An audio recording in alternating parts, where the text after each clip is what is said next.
Good morning, YouTube. Welcome to Misfits Adventures. My name is Michael. Dione's at work right now. We haven't had the same days off for a while now, but that's going to change hopefully. Welcome to Misfits Adventures, Lake Havasu. This is where we are. Very, very nice place. Beautiful day out. It's about 11 o'clock in the morning. And honestly, it's not even hot yet. It's probably about 80 degrees. And yeah, got lots of boats on the water on a Friday. We've got a couple more weeks until 4th of July. And there'll be a lot of people here. This place will be packed. But of course we have to work. I'm still working in the store, which is great. I've got a new person working with me, which is wonderful. So now there's 3 of us.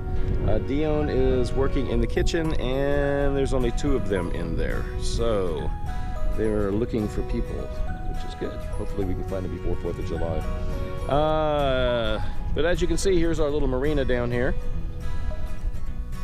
You can tie up your boat over here, and you've got a couple more over there.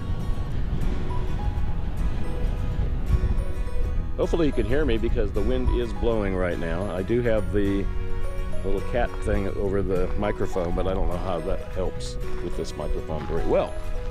All right, there's our camper. Let's go over and look at the tomatoes and peppers. So here we are back over at our site. I just wanted to show you some things that we've added so far. I don't think we've had it before, but we do have a grill now. So that's nice. We do have the stove out still, and we still have our picnic table and all that. I want to show you the peppers. Look, we had one twice as big as this one about here, and something ate that much off the plant. So now we have 3 coming up with a couple more little flowers on top. The jalapenos are doing good. I haven't seen too many more flowers, but it's just kind of sitting here. They got that big one still. We got all these up here. 1, 2, 3, 4, 5, 6, 7, 8, 9, 10, 11, 12, 13, 14, 15, 16, 17. So we've got about 18 peppers on this this plant here. So let's look at the tomatoes. Ooh. Now you can see those tomatoes are getting red. So I'm going to see if I can get in here and pick one. Let's see. We got this bird knitting. This is the same stuff that we found at an Ace Hardware store in 29 Palms to keep the jackrabbits out and the birds out. Let's see if I can get that one right there. Ooh, look. Ooh, it just fell right off of my hand. So it's supposed to be, I don't know what kind this is. It's supposed to be a Roma tomato. But what I'm thinking is happening is that it's gotten really super hot, and I think the plant just is saying, let's make seed as fast as possible. Look at that, you can see all those red ones. So instead of growing, they're just all turning ripe really quick. Real thick skin, tart and sweet at the same time. You can see the leaves on the outside aren't that big and full like they would be someplace else. They're a little wrinkled. I water this at least 3 times a day, spray it. In the morning when we get up, before I go to work, and then when I come home at night. So, I mean, even down here we got little tomatoes coming. Tomatoes are pretty hardy plants. This one, I think it was struggling a little bit to get these. I'll wash this off and I'll show you what's inside of it. I'm going to come back over here in the shade and show you. This is the tomato. Like I said, I just washed it off. Oh man, really sweet, juicy, ripe.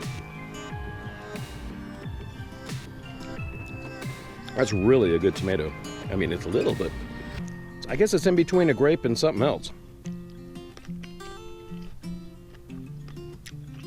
I did a good job. I'm gonna go pick all those in just a few minutes. But let me eat this and I'll be right back.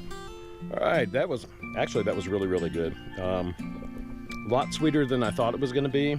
I had one a little bit ago, like a week or 2 ago. I thought it was real red, but it was thick skinned and it wasn't as sweet, it was tartar. But these are really good. They're vine ripe, the ones I've got.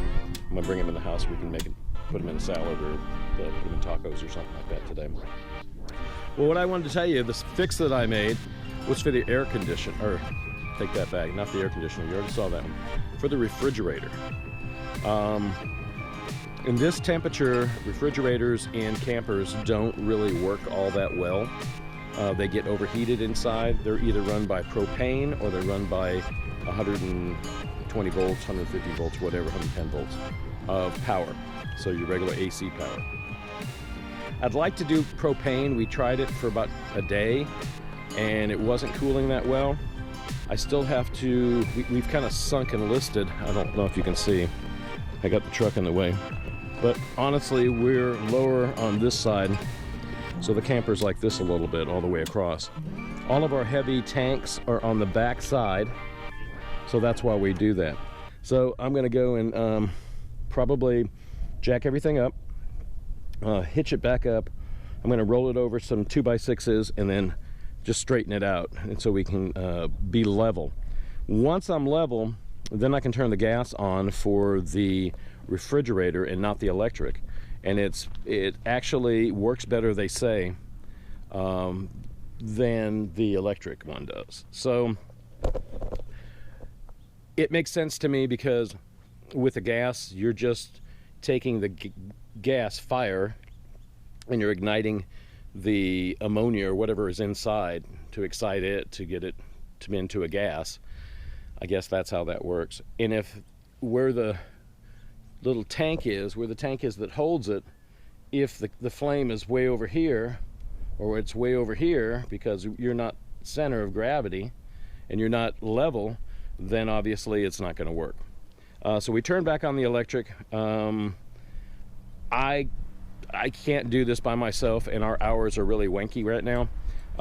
Dione works, like I said, my days off, which is okay, but we still have things we've got to get done together.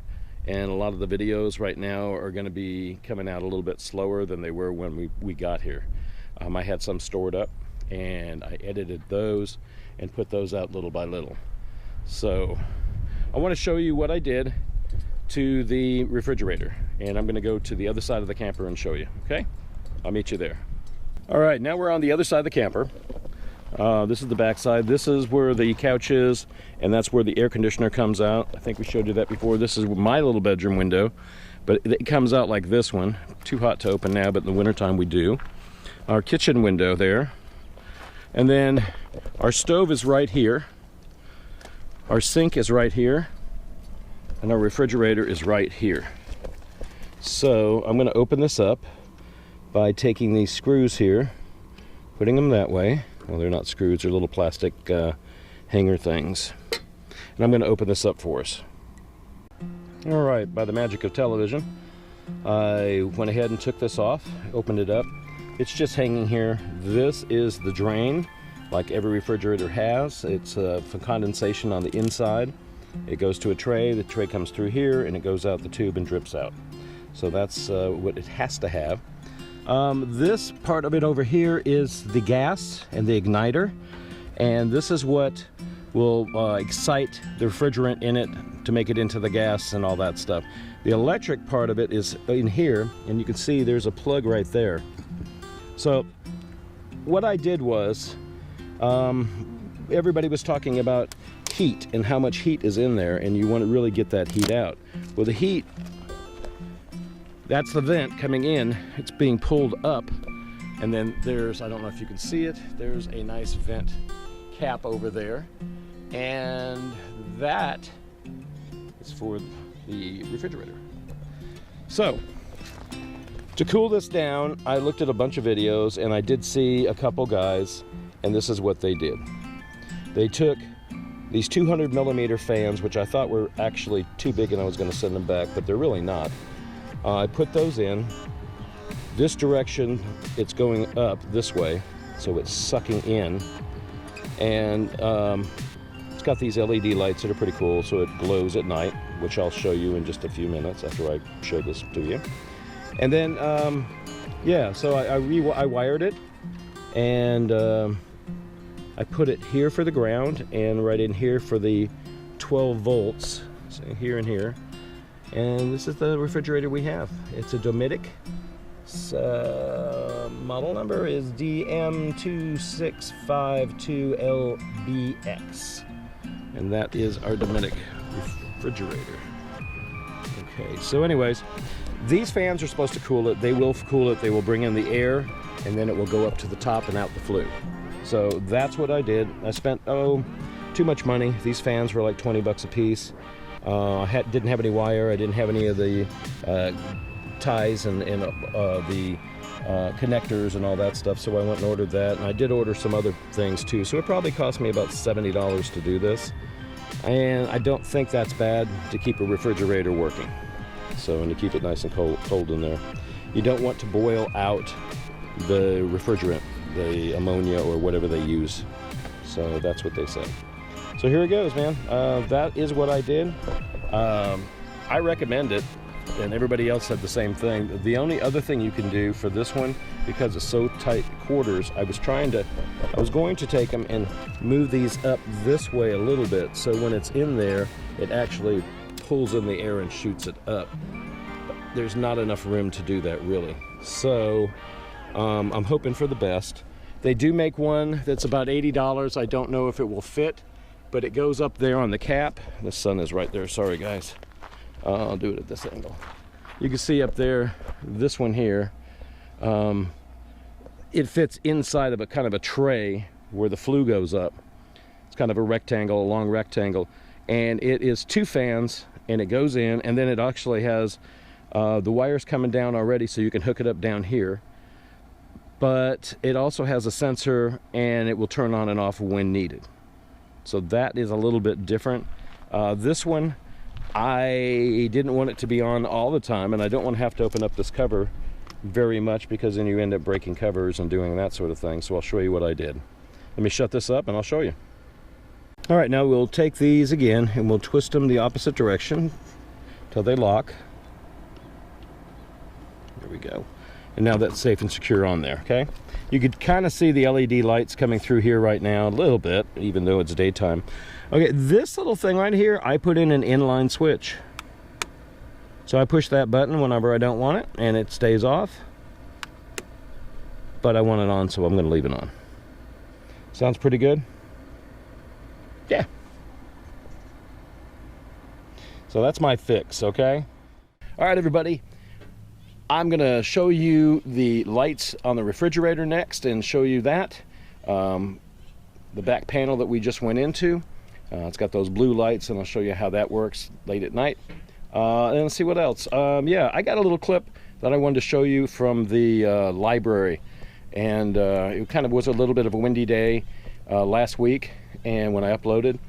And I just wanted to show you what solar can do and the hot sun can do.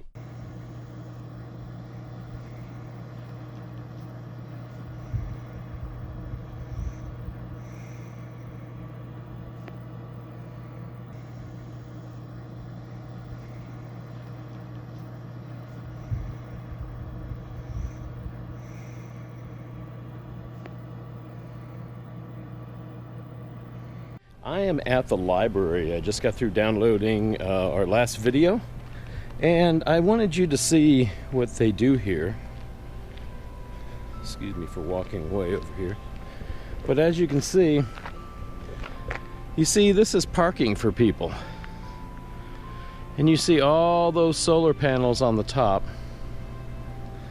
And then they have another row over there with solar panels. And this is the Parker Public Library. And this is their municipal. They have water. Those big blue tanks back there is water. This is the police, and I think there's some other things, I think for the county and stuff like that in here, maybe just for the city of Parker itself. I think the county building's a little further. But what I wanted to show you is these.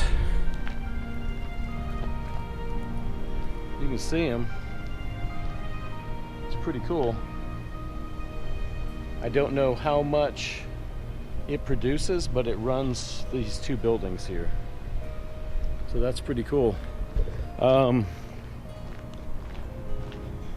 don't know where they keep their battery packs, but I'm sure they have to have them, huh? This is what they have up here.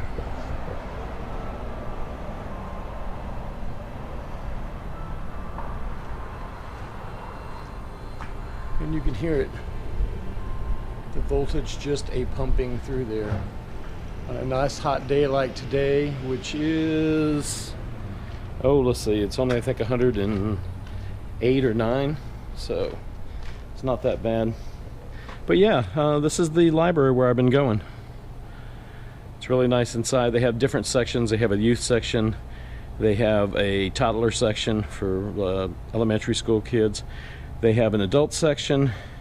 And then they do have a little gaming section so the kids, the local kids, can come and play games and be safe and, you know, have all their friends in there. So that's pretty cool. Okay, everybody, I hope you enjoyed the video today. Showed you a little bit about our tomato plants and our peppers. Also the fix that I made on the refrigerator so to keep that cool. The air conditioner, kind of an update for you, is working very well.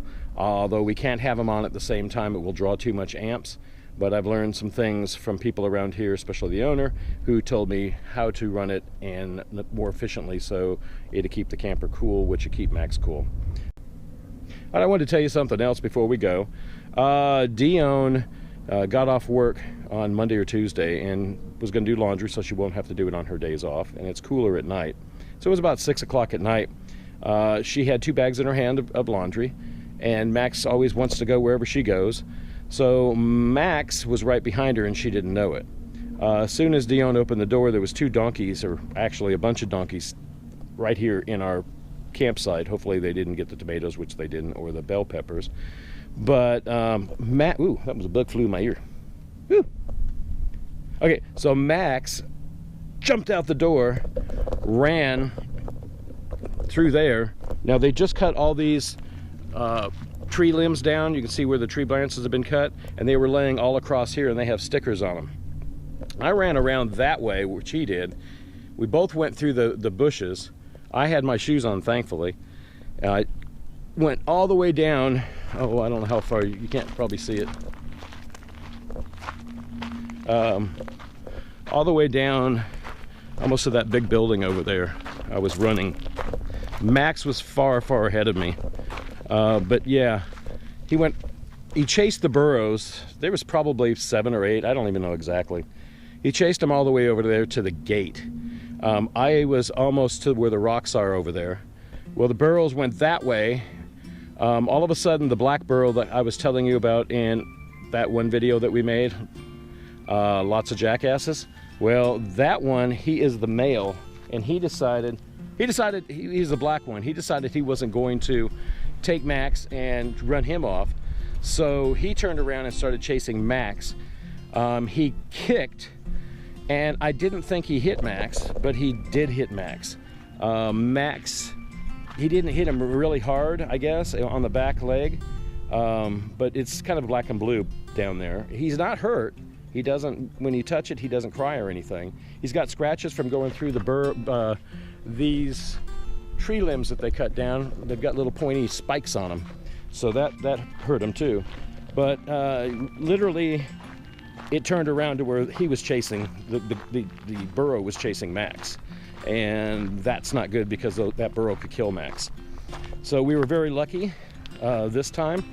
Anytime we open the door, Max can't be around the door because he will run out. Jackrabbits, lizards, burros, whatever he sees, a bird, he's going to want to chase it. And that's just what he wants to do, and that's what all dogs do. And once they go chasing something, you can't get them off what they're doing. You can't say, hey, come back here right now, because they won't listen, so obviously. All right, guys, so I want to thank you for watching our video today. Come back and watch Misfits Adventures again. We'll have another one out soon. My name is Michael. You can always write us below here. Just leave a comment on YouTube, or you can write us at Misfits Adventures. That's MSFITZ'S Adventures @gmail.com. And please write us. We'd love to hear from you guys. Thank you for your support. Share the video, like the video, and do subscribe if you're a new viewer. We really appreciate that, and we need more viewers. So we have 75, which we're thankful for. We'd like to see more. So guys, we'll see you next time on Misfits Adventures.